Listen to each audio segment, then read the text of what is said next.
Soy Paula Malik, soy payasa de oficio, nací en Colombia, tengo 47 años. Empecé en el mundo de la payasería como, digamos, como ya un camino profesional. En el 2007 fue mi primera experiencia y a partir de ahí pues es el camino consciente de la payasería desde el 2007. Eh, Cada vez más pienso que no hay una sola razón, siempre pienso que confluyen muchas circunstancias. Pienso que de alguna manera pues ha sido una circunstancia mística profunda de alma, es como de todas maneras una búsqueda de la felicidad. Eh, de otro lado, pues ya más específicamente en cuanto al derecho, yo trabajaba como abogada y también las circunstancias hicieron que el trabajo que tenía en un momento específico ya no me motivaba tanto, así que decidí no trabajar nunca en nada que no me gustase.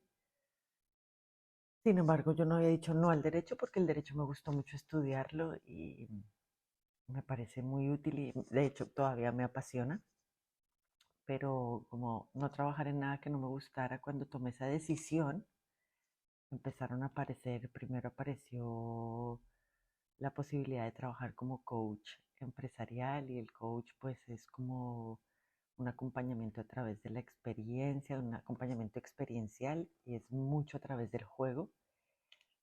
También coincidió con que conocí al Ku Klux Klan, a Fernando Rojas y Mario Escobar, eh, que después de yo haber visto su espectáculo que me encantó de crímenes domésticos, vi que hacían un taller de payaso y yo como en ese momento se me abrió un universo en mi mente porque no pensé que eso podría estudiarse. Entonces pensé que yo quería hacer eso. Y ahí digamos que empezó el camino. También después hice un, unas sesiones de coaching personal con un coach cuando no me sabía eh, decidir bien, no tenía muy claro cómo emprender este camino y esas sesiones me ayudaron también a tomar la decisión. ¿Cómo nace tu payaso? Pienso que es hoy digo una cosa, puede que mañana diga otra, no estaría nada raro, pero hoy pienso que la payasa va naciendo, se va, se va encontrando. Me encontré hace poco una frase de Caroline Dream que pienso que es absolutamente sensata, creo que me representa, y es que, perdón, perdón, No, tranquilo. Que vengo y, para empezar, pero mira. ok. Y la frase de Caroline Dream que dice que ¿Cómo nace tu payaso? la frase de Caroline Dream que dice que la payasa o el payaso no es un personaje que se construye, sino que se descubre. Y en ese sentido, ese descubrimiento es como en una misma. Yo no me descubro hoy de una vez y ya solucioné la cosa, no, sino que me voy descubriendo a Paula y voy descubriendo también a mi payasa. Ahora, si me preguntas, ¿cuándo creo yo que apareció por primera vez mi payasa en mi vida? Creo que fue cuando era pequeña, cuando era niña.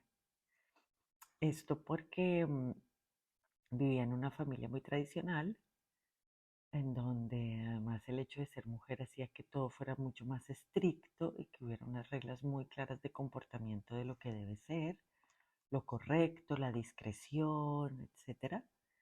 Y, y yo cuando iba al colegio, me iba para el colegio, encontraba en ese espacio-tiempo del colegio como una válvula de escape para poderme liberar de eso que yo consideraba como una presión. No era consciente en ese momento de que yo consideraba eso como una presión y una represión, pero hoy en día con la distancia lo veo que para mí pues significaba represión y en el colegio encontraba esa válvula de escape para poderme liberar. Entonces ahí yo hacía muchos actos que hacían reír a mis compañeras. También alguna vez me disfracé de payasa y gané un concurso. Eh, sí, encontré que me gustaba mucho divertirme, reírme, encontrar juegos con mis amigas. Y después, con el taller del Ku Klux Klan, fue la primera vez, no, es mentira lo que estoy diciendo. Con Lili Colombia fue la primera vez que me puse una nariz. Entonces, Lili Colombia vino con Victoria Alcaraz, no me acuerdo en qué año, debió ser el 2003, más o menos, para hacer una ruta de mujeres por el Putumayo. Y me invitó como parte de Payasos Sin Fronteras. Yo nunca había tenido una nariz y ella me trajo una nariz y me hizo como un ritual de iniciación. Yo no entendía muy bien eso de qué se trataba. Para mí, pues no tenía tampoco la mística, no entendía nada de lo que se trataba. Yo ya era malabarista, ya hacía malabares y fui más bien como malabarista, como la malabarista que se pone una nariz y ya, la payasita. Pero no entendía muy bien cuál era el trasfondo de todo esto. Y después fue cuando con el Ku Klux Klan, el primer taller que tomé, que nos tocaba poner un número para crear un número para la muestra final. Ahí nació Clementina. ¡Tirín! Y ahí empecé a entender un poco más de qué podía tratarse en mí todo este asunto.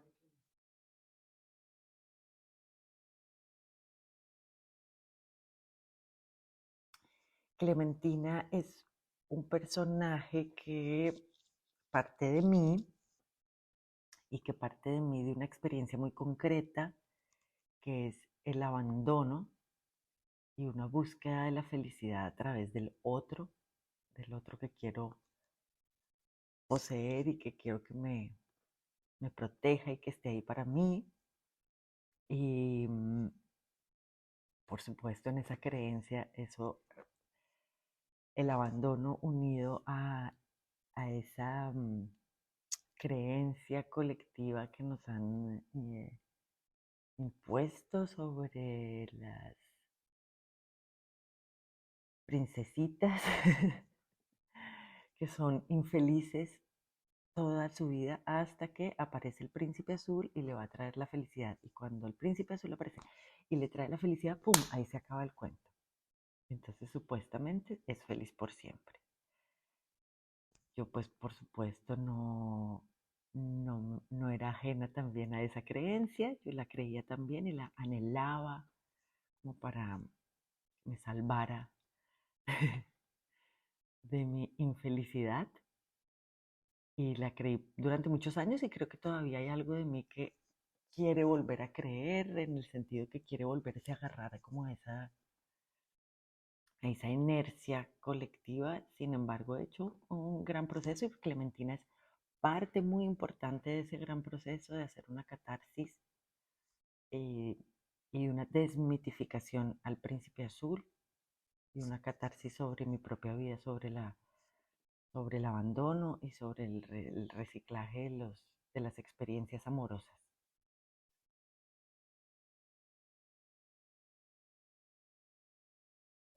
Totalmente.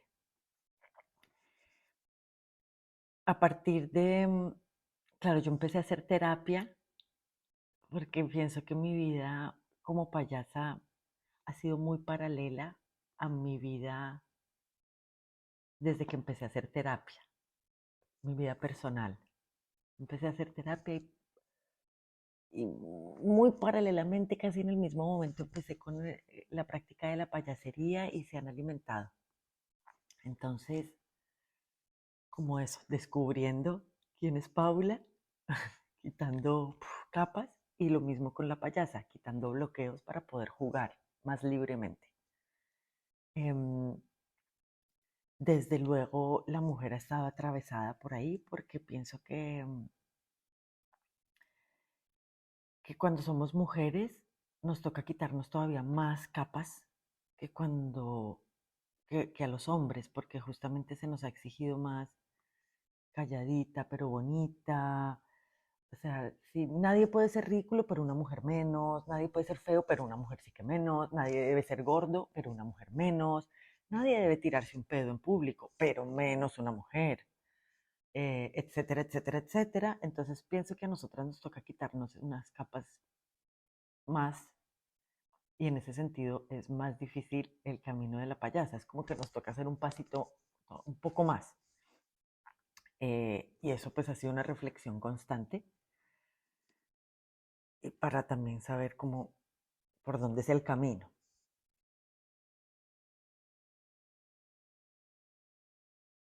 Además, con la Red Colombiana de Payasas que creamos con otra parche de payasas, ya hace unos 6 años, en el 2000, creo que fue 2000, debió ser 2016 o 2017, pues claro, Red Colombiana de Payasas empezó a hacer para mí también una reflexión de qué es ser mujer, por qué payasas, después evidentemente payasos, hombre, mujer, payases, qué es ser, empecé como con las preguntas de género, ¿qué significa? Yo había asumido que yo era una mujer y lo había dado por hecho y sabía que era una construcción social, pero con la reflexión creo que entiendo un poco más de qué se trata toda esta ficción del género y sigo con una constante reflexión, por supuesto. Pienso que el último personaje de mis payasas, que es Saba, em, es una payasa bastante no binaria, aunque usa falda, es una payasa bastante no binaria. Aunque, digamos, Clementina creo que toca un tema muy marcado de género, género mujer, pero ya el segundo, que es la maestra Divarius, eh, pienso que ya empieza a ser como una búsqueda que no trata sobre el género, sino más sobre un humor universal, que busca la no binariedad o la completitud también, si queremos, y Sabai de la misma manera. Me interesa cada vez más y más ese tipo de humor.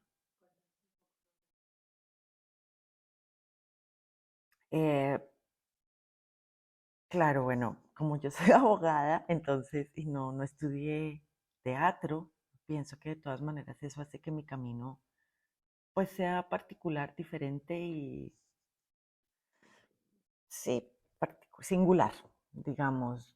No es el camino que podría ser el ideal para llegar a ser una payasa, pero bueno, es el mío y la idea de, ups, perdón, la idea de los caminos es recorrerlos. Entonces, digamos que sin juicio, mi camino ha sido más conducido no tanto por una experiencia académica, sino por, bueno, las ganas y por mi experiencia de vida, es decir, como los sujetos que me abordan en determinados momentos de la vida son los que me han llevado a, al nacimiento de mis personajes payasas. Entonces, Clementina, en un momento en que empecé a trabajar el tema del abandono con el padre, el tema del padre.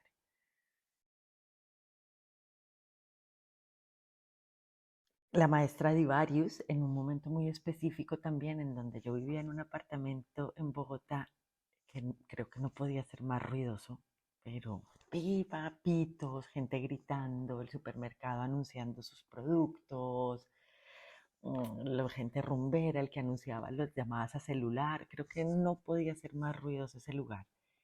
Y pues vivíamos ahí con ese, era un ruido muy desagradable, constantemente, 24 horas. Y, y fue cuando conocí también a Estefan, mi compañero que es músico. Así que, claro, empecé a ver cómo empecé a tener más presente la musicalidad en la vida y pensaba que de la misma manera que hay tanto ruido en mi cerebro y que no se calla mi mente, y que además no logro identificar cada sonido que se mezcla, que sí, que hace mucha bulla, cómo poder transformar tanto la bulla de mi cerebro como la bulla de mi alrededor en algo estéticamente posible, agradable, a mi modo de ver, que para mí resultara agradable estéticamente. Transformar. Me gusta siempre, me he dado cuenta que me gusta ser consciente de las transformaciones y las obras que me permitan a mí transformar ciertas cosas internamente. O esa idea de la transformación. Si bien no lo logro necesariamente, porque pienso que esa transformación no es algo que ocurra pum pum, sino que es todo el tiempo un proceso.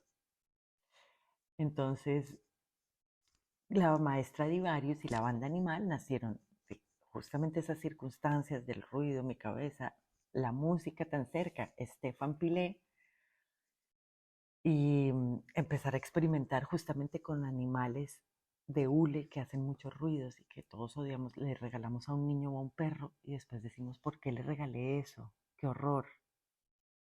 Cometí un error, no debí nunca de regalarle ese ruido y ¡pa, pa, pa, pa! Entonces dije, bueno, es, es como esa, es esa sensación. Y justo me encontré un pollo por la carrera séptima de Bogotá, pensé, todos los payasos tienen un pollo, hay que tener ese pollo. Compro el pollo, veo que es de este tipo de animales que, ¡wic, wic! Horror, de pronto veo un cerdo, de pronto ya dije, esto es por acá, empiezo a buscar otros animales, a ciudad que iba o a pueblo que iba buscaba animales, empecé primero a reunir muchos animales, a hacer improvisaciones y al cabo de 3 años hubo un momento en que Pop Apart, las amigas de Pop Apart, que son Grace McCormick y Vanessa Severino, me dijeron, Paula, es suficiente. Ya llevas 3 años haciéndonos reír y haciéndonos imaginar cómo podría ser la banda animal. Te vamos a ayudar a que la lances, la hagamos nacer ya. Así que cuando yo vi que eso ya me tocaba ponerme serio y construí como ciertas rutinas y Estefan me ayudó a ponerle la partitura, a orquestarlas y a organizar el espectáculo. Esa es la banda animal. Y Saba, pero por ejemplo, con la banda animal, por ejemplo, Clementina, hay mucho doble sentido. Clementina, eh, claro, le interesa mucho el sexo, ella es muy caliente.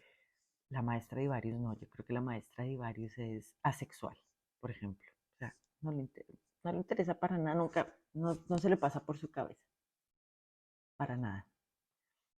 Además es muy inteligente. O sea, dentro de su tontería es muy inteligente. No pienso que sea una Augusta. Eh, Pienso más en una excéntrica por ahí. Y Sabá también nace de mis circunstancias específicas, entonces ese momento de mi vida es llegar a Francia, pero no apenas llegué a Francia, pues no, ya no, sino que tuve que pasar por un momento muy difícil de mi vida de no entender qué hacía yo en Francia, porque no hablaba el idioma, había llegado a un pueblo, no tenía tanta facilidad para trabajar como payasa y como artista, que ya tenía una carrera en Colombia que había dejado y al llegar al pueblo en Francia, pues no tenía tan fácil acceso a los circuitos de difusión de mi obra, entonces no trabajaba tan seguido como payasa y estaba en un momento mm, muy duro cuanto a mi ego, resistencia al cambio y con algo definitivamente muy concreto y muy real, y es que, o indiscutible, y es que no me estaba inventando no saber hablar, ni me estaba inventando no saber vivir acá, simplemente pasaba, no tenía idea de comunicarme con las personas y no sabía cómo era la vida acá. Entonces eso, en esa perdida en la vida o en ese no encontrarme, no entender, entendí que justamente ahí estaba esa vulnerabilidad, que tenía muchas posibilidades. Que primero aceptar, justamente ese fracaso, fracaso de vivir. No tenía ninguna otra opción que aceptar esa condición de ignorancia, esa condición de o me entregaba a la vida con una esperanza de luz o, o no me entregaba a la vida, pues era o lo uno o lo otro, creo que no tenía más opciones. Y Saba también junto con otras circunstancias, pero digamos Saba vino como a mostrarme y a ayudar a revelarme la maravilla que puede ser no entender nada, y no saber hacer nada y no saber nada, porque tienes entonces todo un mundo por delante. Todo lo puedes aprender y todo lo puedes hacer a tu manera. Si no tienes los prejuicios de alguien que te esté enseñando, claro. Como yo acá estaba muy sola, pues Saba pudo jugar muy sola, pudo inventarse su propia manera de ser, su propia manera de percibir el mundo. Y eso fue un regalo muy lindo, porque efectivamente fue a partir de la aceptación de mis sombras y de mi fracaso que pude transformar esa tristeza, si queremos, en una gran posibilidad de que exista la magia.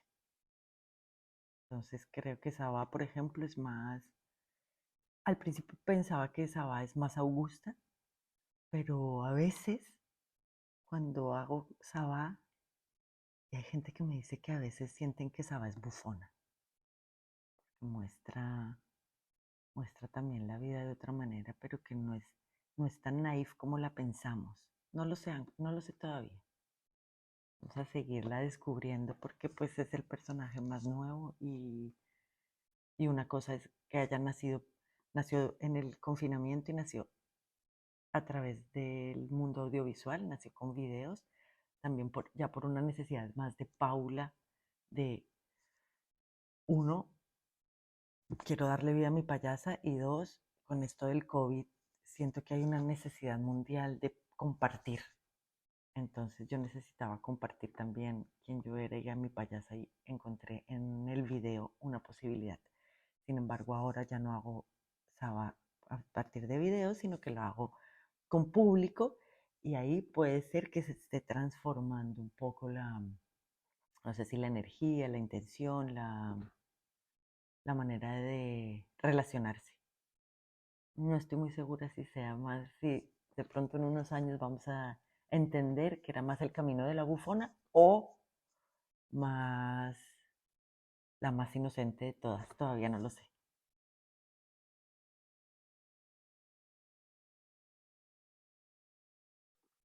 Totalmente. ¿Por qué? Porque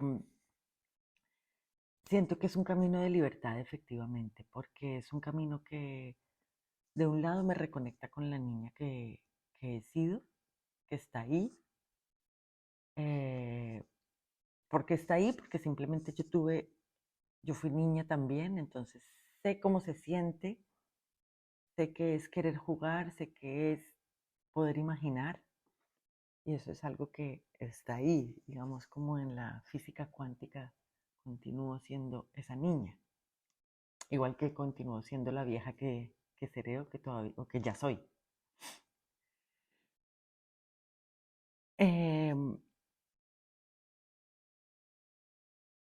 pero claro que siento que es un camino de libertad. Creo que, digamos, a Paula Malik le encanta jugar, le encanta poderse expresar, poder compartir momentos de calidad con las personas, etcétera, hacer bromas, pero Paula Malik tiene muchos bloqueos y muchas taras construidos a partir de sus experiencias.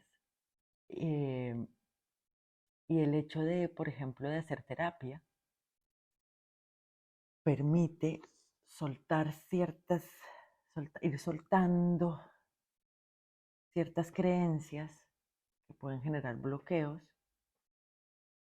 y a lo sí mismo también me permiten em, como tomar distancia sobre ciertas traumas, ciertas situaciones traumáticas, para después poder verlas con los ojos de, no solamente de la risa, bueno, de la tragedia, comedia, por supuesto, y también de la, nada es tan importante, de la ligereza, que todo pasa al final.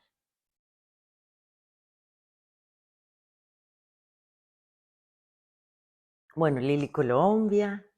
Ay, hay tantas. Es que lo maravilloso de, voy a irme un poco por las ramas, de asistir a festivales de payasas mujeres, lo más importante, pues como lo que más rescato, ha sido la posibilidad de ver tantas maneras de hacer diferentes.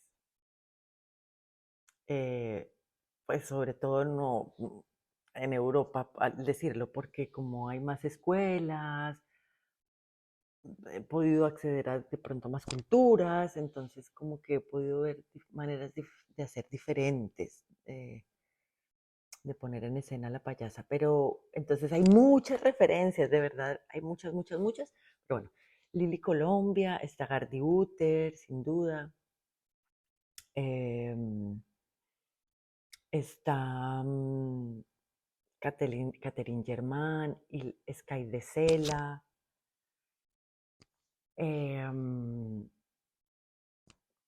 payasas españolas, es que hay tantas y maravillosas, pero es que maravillosas. Eh, bueno, Pepa Plana, pero también está Maite Guevara, está Marta de las Polis, ay, es que seguro, es que tantas de verdad. Y las primeras, las que más te inspiraron al inicio, cuando las primeras, además, por supuesto, Ajá. digamos, ¿cuáles fueron tus primeras inspiraciones? Digamos, como tus abuelas, en el sentido de las primeras referentes mujeres. Mm, Yo no vine a conocer mujeres payasas, sino ya más adelante, ¿no? Cuando, cuando me estás haciendo unas preguntas que me estás haciendo retroceder, em, ¿cuándo sería eso? Yo vine a hacer, yo no empecé en el 2007 la payasería, 2000, ¿qué sería? Bueno, Pepa Plana, que Pepa Plana fue una de las primeras payasas después de Lili que vi y me encantó su trabajo también. Eh, Después en Medellín, yo creo, el humor en Medellín. Yo pienso que había, por ejemplo, una persona, ella no es payasa, hoy en día, bueno, es actriz, se llama Luz Estrada, pero que trabajaba con nosotros en Crash y se la pasaban con Weimar, jaja. Tenían un humor que a mí me encantaba y ella era, pues ya era actriz y trajeron una obra de Medellín que se llamaba, no me acuerdo cómo, ay, perdón, que eran de unos extraterrestres y era una obra como de cómics, era espectacular, ella me encantaba. Pues yo pienso que ahora eso yo lo metería dentro del mundo de la payasa, pero yo en ese momento no era consciente, era como una obra cómica.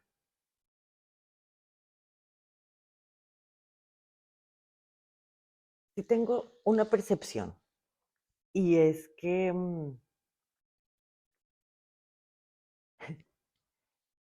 bueno, yo no sé cuando yo empecé con la payasería, yo no sé por qué, por ejemplo, yo hice Clementina Muda, de pronto porque venía del Malabar y yo no sabía hablar y porque no era actriz y no sabía hablar, no tengo proyección de voz, es un hecho.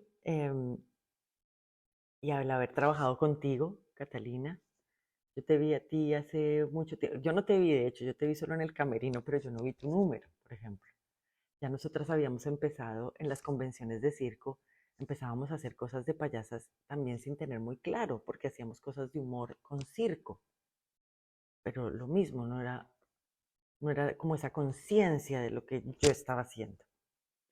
Pero sabía que me gustaba el humor y tenía una respuesta frente al público que reía, entonces sabía que era por ahí porque me gustaba, pero no tenía esa conciencia. Ahora, la percepción que tengo es que las mujeres, hay mujeres y hombres, pero las mujeres en Colombia, pasa es que como no hay escuelas, entonces, claro, nos agarramos de lo que vamos aprendiendo, lo cual me parece absolutamente lógico y natural. Entonces, si tenemos un maestro que sabe hacerlo y sabe hacerlo muy bien y sabe transmitir su conocimiento, nos vamos a agarrar de ese conocimiento y vamos a hacerlo bastante parecido ese camino a ese maestro. Y en Colombia hay pocos maestros, muy buenos todos, pero son pocos y tienen como una misma línea de acción que siento que son Mario Escobar, Fernando y Milton López Arrula. Yo no conozco a Ana María Sánchez, no la conozco personalmente, no conozco su trabajo, sé que ella ha sido maestra de muchos payases, pero no conozco su trabajo, sin embargo sí conozco el de Milton y el de Mario y veo muchos hijos, yo también soy hija de Mario, pero veo muchos hijos que hacen su trabajo con muchos referentes sobre ellos. Sin embargo, yo, ¿qué hice? Que apenas me metí en el mundo de la payasería, cuanto taller de payaso yo lo tomaba. Me iba a Medellín al Mímame y me tomaba todos los talleres del Mímame. Venían los payasos al Iberoamericano y me tomaba los talleres de payaso del Iberoamericano. Y como vuelvo y repito, no tenía la referencia del teatro, pues yo me iba haciendo mi propia salsa con el público, Pero volvamos un poco a porque los me voy por payasos las ramas. iberoamericanos y los Entonces, en Europa lo que me ha pasado es que he visto que hay muchas posibilidades en cuanto a hablan, no hablan, de circo, de teatro. Eh, Pienso que hay muchas más referencias, es lo que siento, es mi percepción. En Europa siento que hay mucha más referencia. Eso es como la diferencia, entonces siento que hay por eso más posibilidades en cuanto al escenario, lo cual es maravilloso porque la enseñanza que me queda es finalmente podemos hacer lo que se nos da la gana. Hay muchas maneras de hacerlo, no hay solo una. Y si a ti te funciona con tu público, por ahí es. Por supuesto que hay unas técnicas que te van a poder ayudar. Pues yo por eso, de hecho, la otra semana voy a tomar otro taller. Pero al final tú te haces tu propia salsa. O bueno, esa es mi experiencia.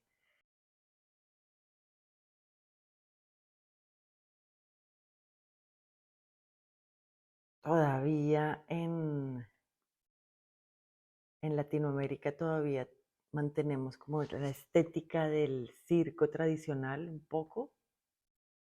eh, con los muchos colores y a veces un cliché en la manera de caminar. eh, y hablamos mucho en Latinoamérica. Repito, yo con Clementina no hablo, pero con las otras hablo y pero lo mismo aquí en Europa hay algunas que hablan. De hecho, hay una muy famosa en Francia que se llama Emma Laclun, que habla muchísimo. Tiene muchos juegos de palabras y todo. Em, pero en cuanto a temáticas, pienso que hay similitudes, o sea, todavía de todas maneras hay muchas mujeres que seguimos buscando temas de género y temas, cómo tratar ciertos temas que nos han traumatizado como mujeres. lo he encontrado en los dos. Em, pero puede ser que haya unas búsquedas de pronto un poquito más allá de temas de género, se empieza a ver un poquito de temas más allá en Europa, un poquito más. Lo cual no significa que esté resueltos los temas de género por acá. No. No sabría qué más decir. Es más, sí, una estética en cuanto a la manera de vestirnos, puede ser. Hay una cosa, pienso que es cultural, y por lo tanto es diferente en España que en Francia. Yo hablo de España porque he estado en bastantes festivales de mujeres en España. En Francia no he estado en tantos festivales de mujeres porque no, creo que no hay. Yo no conozco, pero en los festivales que he estado y sobre todo por la cultura francesa, voy a decir esto. Y creo que eso se refleja en la manera de hacer. Nosotros somos, los latinoamericanos, somos mucho más expresivos y hablamos a veces muy a los gritos y ¡guau! Y al saludarnos saludamos, sino que vamos cantando, vamos gritando, vamos bailando, somos mucho más expresivos hacia afuera, mientras que, por ejemplo, el francés le gusta la discreción, es mucho más, podría decirse, reprimido. Y también podría decirse discreto. Es como una cosa entre las dos. A veces me parece que es más la represión y el miedo al que dirán, y a veces sí es que le gusta más la tranquilidad. Hay una mezcla de las dos cosas. Y eso se refleja mucho en la manera de hacer de ellos. Por eso su arte escénico es mucho más conceptual, em, visual,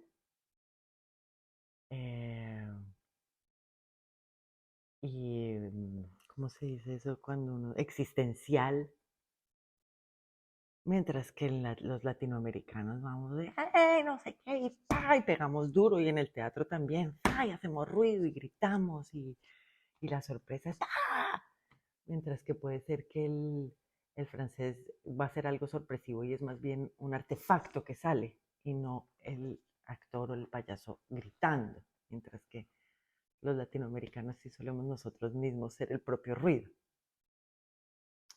Esa diferencia hay. Con España es un poco menos porque España, los españoles son como entre los latinos y los franceses en ese sentido. Entonces ellos también gritan un poco, nunca como los latinoamericanos.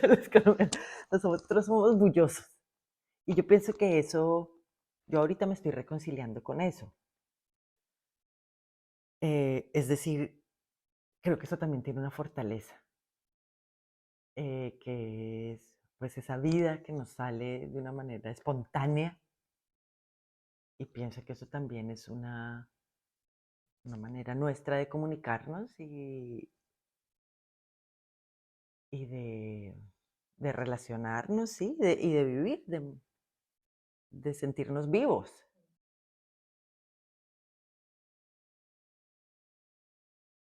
Sí, solo un mensaje. No, el mensaje.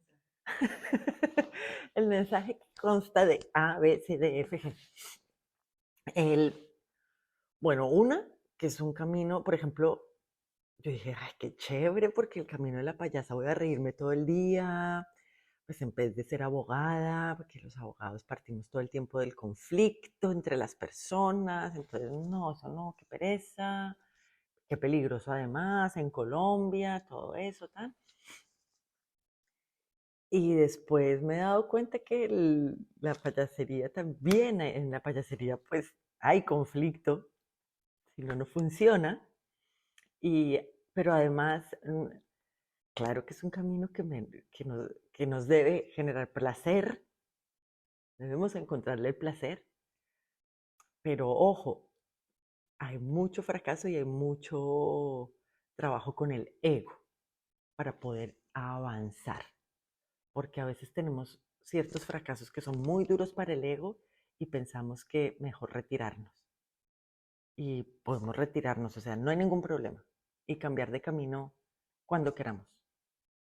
pero para poder como mirar hacia atrás y decir, uy, ya hice un camino, hemos tenido que haber pasado por muchos fracasos y muchos momentos que aparentemente no son de éxito, pero que en realidad sí lo son, porque son parte del camino. Y el camino no se acaba nunca. Estamos todo el tiempo en un proceso de descubrimiento, de, de encuentro, de ajuste, de entendimiento, sí, todo el tiempo. Entonces, a veces nuestra payasa de pronto es más bebé, crece un poquito, ya va un poquito más adolescente, de pronto ya la sentimos más madura. Y si hacemos varios personajes, pues de pronto es cada personaje que va madurando a su ritmo. Em, Así que es muy importante saber que el camino, uno, no va a ser fácil, dos, vas a encontrarte con mucha frustración, con muchas dificultades, más un artista en cualquier parte del mundo, pero en Latinoamérica aún más, pero en cualquier parte del mundo, el camino del artista es muy difícil porque tenemos todo en contra, toda la sociedad que nos dice de qué vas a vivir, cómo es eso, no puedes hacerlo, no eres suficientemente creativo, no eres tan talentosa y extraordinaria para poder ser, no sé, una artista reconocida. Entonces, pues vienen muchos miedos y mucha frustración. Tenemos muchas cosas en contra y creo que lo que hace que podamos decir un día, ah, esto es lo que hago, soy artista, soy payasa, es simplemente que lo estamos haciendo. Eso es lo que hace que caigamos en cuenta o que podamos, que lo digamos o que nos reconozcan como, porque a veces son los demás los que nos reconocen como payaso, como artista payasa, es ese camino que vamos recorriendo. No hay otra opción. Y que hay que sacarle las fuerzas y la gana de justamente esa motivación interna que nos ha llevado a ir recorriendo ese camino.